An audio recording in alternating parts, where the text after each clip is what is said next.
Nalilito at naaaliw rin ba kayo sa mga naririnig at nakikita niyong mga person na nagsasalita? Dahil sa pandemic, mas maraming mga bagong salita ang umusbong na tunay na nakapang-engganyo, lalo na sa mga kabataan. Kaya, ano pang hinihintay? Ready na ba kayo? Isa sa umusbong na bagong salita ay ang for the person na naging viral dahil maraming naaliw sa panonood sa nakadiskubre nito. Ang for the person ay hello sa Ingles na ang for the ay for the at ang person naman ay person ang tinutukoy. Ang for the person raw ay isang pinakabagong internet slang na nag-umpisa sa isang viral TikTok video na ang literal na ibig sabihin ay for the person.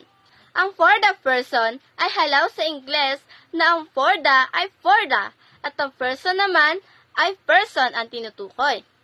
Pero, ito ay kadalasan nang ginagamit sa iba't ibang konteksto at sitwasyon na nagpapahiwatig ng isang layunin.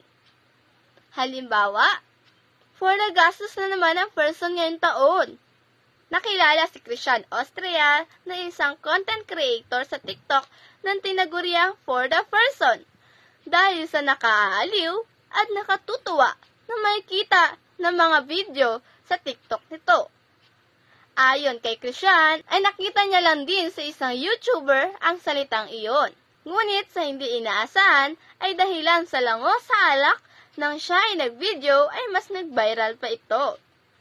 Ang salitang for the person ay lubos na nakapang-engganyo sa karamihan upang mas ma-express yung gusto o nais gawin sa araw o pang-araw-araw na ganap sa buhay.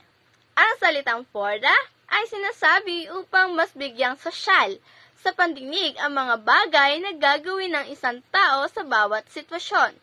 At ang person naman ay pantukoy sa sarili base sa paggamit ng for the sa isang pangungusap.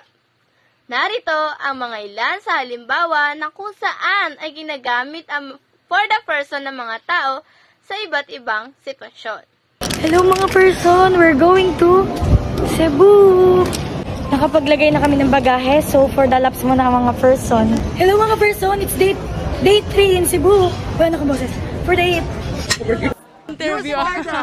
For the person in a sentence, sige. For the interview ang person. For the pagod ng mga person. Sabi nga ni Professor April Perez ng UP Department of Filipino and Philippine Literature, malaki raw talaga ang impluwensya ng social media sa pag-usbong ng mga bagong ekspresyon at ng bagong salita, gaya ng mga nauusong mga trend na sayaw sa TikTok, ay lubos na maaaring magamit ang salitang for the person upang mas maging buhay ang mga ganap sa araw-araw. Halimbawa na nga rito, ang paggamit ng mga kabataan ng salitang for the person ay ang for the sayawang person, for the itang person, for the go sa Baguio ang person, at marami pang iba. Hindi lang sa TikTok natin may kita at may ririnig ang for the person.